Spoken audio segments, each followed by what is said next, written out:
This time, we've planted 7 actors who are all in on the experiment. We've said to them, when you see the smoke, do nothing. Our second participant is Lauren Heffernan, also a student. What will she do? In this situation, she'll be following a script. The script is partly written in her mind. It's a script which is borrowed from things like sitting exams. Most situations like this have some element of expected or scripted behaviour. But what will happen to her script when we make a slightly unusual situation very unusual?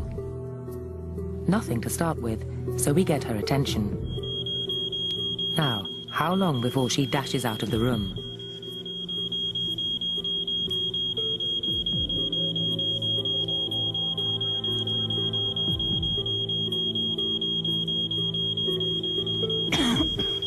She's checking increasingly to see what the other people are thinking.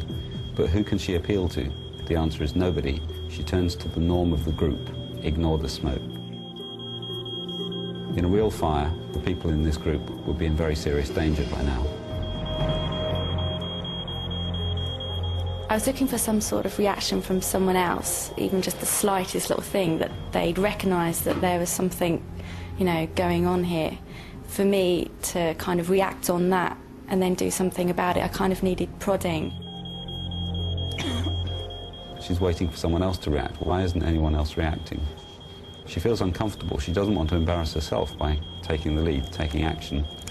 But something is definitely wrong.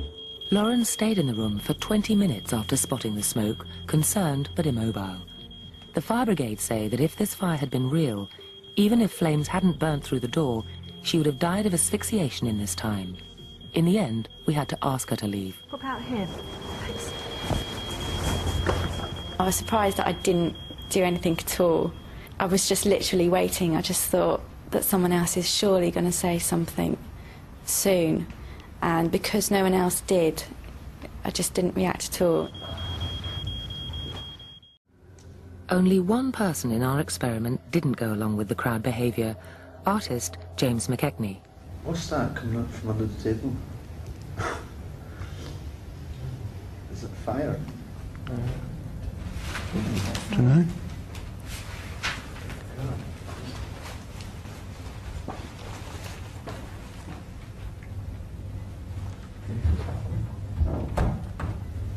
Is it fire? We should just wait till she comes back. Yeah. Is it? Yeah.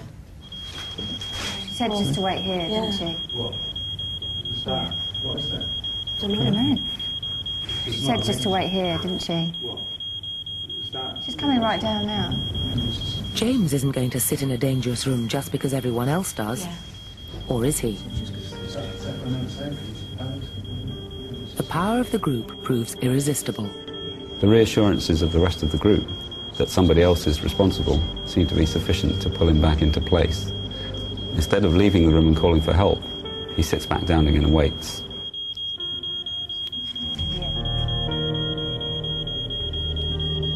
Now everybody's looking at the smoke, but in some ways that gives the group even more influence. After all, if everybody can see the smoke and no one's panicking, well, it would be crazy for him to do it too. James stays in the room for another 10 minutes before finally leaving. In a real fire, he wouldn't have been able. He'd have been unconscious and close to suffocation.